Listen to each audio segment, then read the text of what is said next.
E aí, pessoal? Andou aparecendo para mim muito a respeito dos textos apócrifos e me deu uma curiosidade. Teve uma vez lá no Colégio Cristão, eu acho que a Lilian era a coordenadora, e apareceu para nós nas provas, né, na previsão de livros para as provas do vestibular do FMG, um livro, né, um texto que era o Sermão do Padre Antônio Vieira, Sermão da Sexagésima. E eu entrei numa pilha de que eu não ia ler aquilo, eu não ia passar para os meninos uma interpretação de um padre católico, de um texto de um padre católico. E aí aquilo ali, de certa forma, ia comprometer, né, o entendimento dos meninos lá para o vestibular, o FMG, aquela coisa toda, na época que ainda tinha aquelas leituras indicadas. E aí a Lilian fala comigo assim que não, Eduardo, tem que ler os livros com os meninos. Eu não sei se era a Lilian ou se era a Soraya, era uma das duas, imagino. Tem que ler com os meninos, eles precisam disso para a prova, não sei o quê. Então acabou eu rebobinando a fita e fui ler o texto. E o texto era realmente muito bom, o Sermão da Sexagésima. Naquele caso era um texto que falava até a respeito de uma autocrítica que aquele padre fazia a respeito do próprio clero, né, dos padres, né, os demais padres ali na época deles. Então foi um aprendizado bom, porque a gente pode aplicar em qualquer outra área nossa, dependendo de como você traz aquilo ali para a sua realidade, aí dentro da sua profissão, dentro da sua função.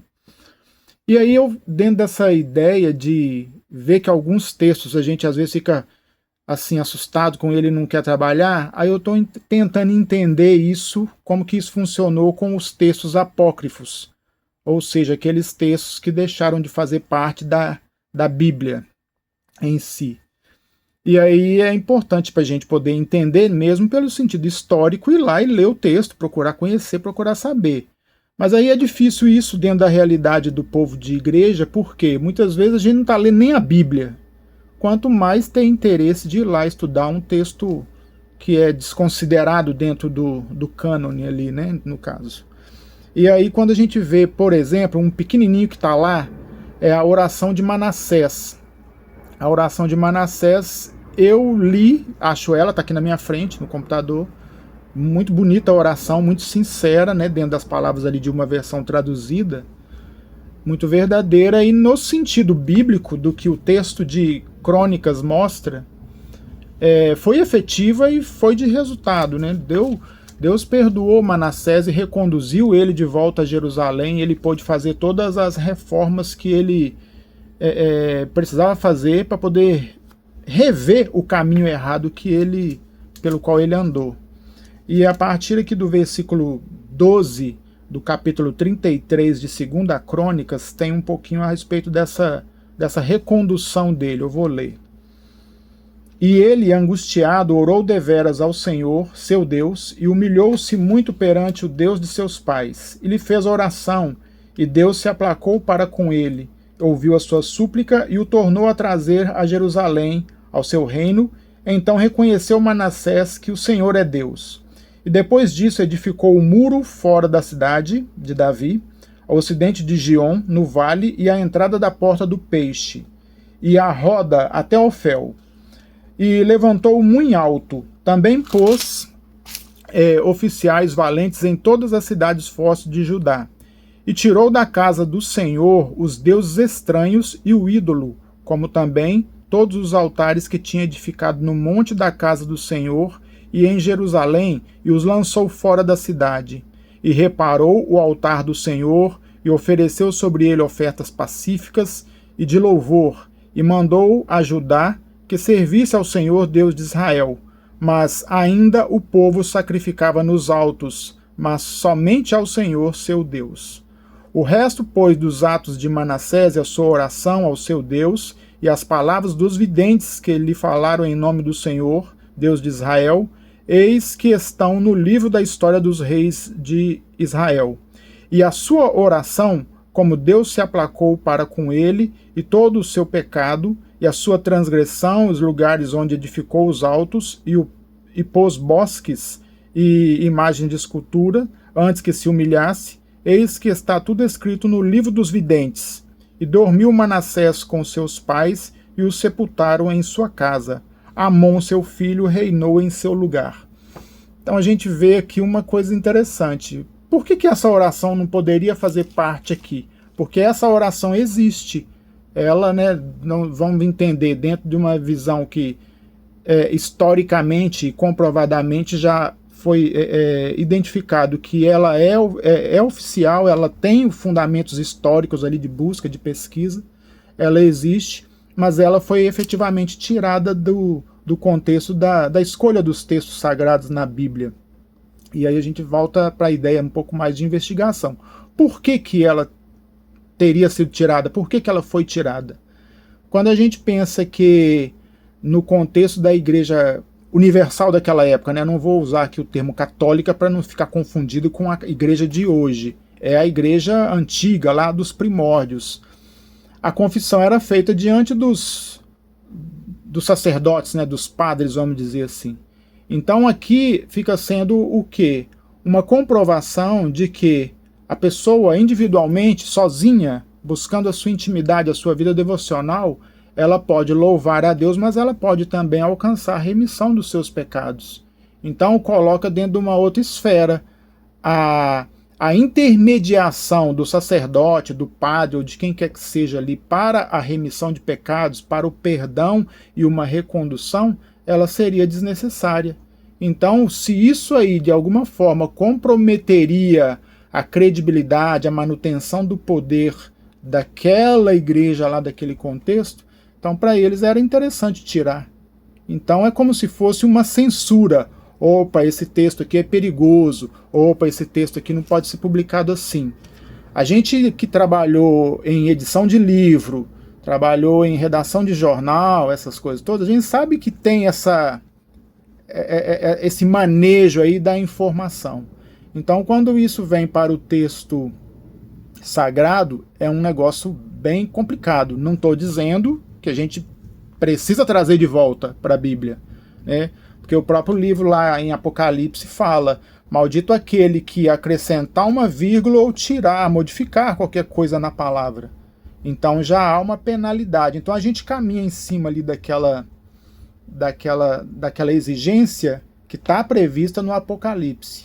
Mas dentro da nossa percepção assim, de trazer um pouco mais de riqueza para o exercício do crente na sua prática de fé, então eu vejo que esse aqui, que é um exercício de pedir perdão pelos pecados, eu sou um pecador, melhorzinho um pouco hoje, mas ferrado.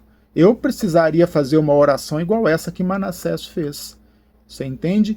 Então quando a gente pensa que isso aqui, fora da Bíblia, acaba sendo um elemento, de certa forma, não que ele seja, vamos dizer assim, o essencial. O essencial é entender o sangue de Cristo na cruz, aquela coisa do remissão dos pecados, por ali. Mas aqui eles ainda estavam no contexto lá de trás, né, ainda das profecias e tudo mais. Então, mostra pra gente um parâmetro aí que ele é interessante para que nós possamos avaliar os textos que são considerados, né, os textos do cânone, mas também a gente poder dar uma olhadinha nos outros que foram tirados. Por quê? Porque está tendo muita polêmica em cima disso aí. Por que os textos apócrifos estão voltando? E muita gente tem aprendido lá a partir dos textos apócrifos que algum exercíciozinho de magia ele era possível naquela época. Só que tem que a igreja contemporânea entender que isso era possível lá, mas tem que entender que tem algumas outras situações em que os próprios apóstolos eles repudiaram ali as manifestações de magia durante o ministério deles, entende? Lá atrás também, quando se compara Daniel e José na interpretação de sonhos, quem conseguiu interpretar os sonhos? Os meninos que eram realmente os servos do Deus vivo e verdadeiro, Deus único e tremendo de Israel. Se a gente pensar também lá no contexto de Moisés, eles manifestaram lá, né, as cobrinhas andando lá pelo chão afora, mas o que aconteceu logo na sequência? As serpentes, né, a cobra que Moisés fez a partir do bastão dele ali, ela devorou todas as outras. Então mostra que dentro de uma dinâmica do que tem acontecido aí para hoje e esse tempo aí próximo do fim, essas coisas vão voltar a acontecer. Mas aí resta para a gente um fundamento que é o seguinte: eu estou colocando a minha esperança e minha confiança, a minha fé em que tipo de manifestação? Quem que está por trás desse tipo de manifestação, entende? Porque hoje a gente está vendo pela internet aí muita gente, vamos manifestar riqueza, vamos manifestar as posses, vamos manifestar sucesso. Mas o que está por trás desse manifesto aí, né, dessa realização? Então é importante a gente puxar isso. E eu recomendaria para pastores, para servos, gente que gosta de estudar a Bíblia, começar a estudar os textos apócrifos, mas também paralelo sempre com o texto oficial aí, né, determinado pelo cânone, entendendo que alguns estão sendo tirados com vantagem ou sendo ensinados parcialmente. É importante que haja um ensino mais fundamentado em cima dessas coisas todas aí. E isso é só um. Quando a gente brinca aí, né, outro dia mesmo eu postei um story curtinho, brincando, a respeito de como é que fala? A ordem de Melquisedeque. Melquisedeque, quando olha nos apócrifos, tem muita coisa falando a respeito de Melquisedeque. Quando olha na Bíblia, a gente vê algumas menções assim mais soltas. Não seria importante voltar lá nos apócrifos e dar uma olhada no que está sendo dito? Para a gente trazer isso para a escola dominical, trazer isso para o púlpito e ensinar o povo dentro daquilo que é uma coisa mais consolidada? Virou atividade aí para todo mundo nessa reta final. Então eu costumo brincar, né, que para o Apocalipse faltava lá 4, 5 páginas, aí agora tem todo mundo que voltar lá e dar uma lida nos apócrifos também, aí aumentou um bocadinho a quantidade de livros. Um beijo aí, pessoal, vamos orar e vamos ler a Bíblia.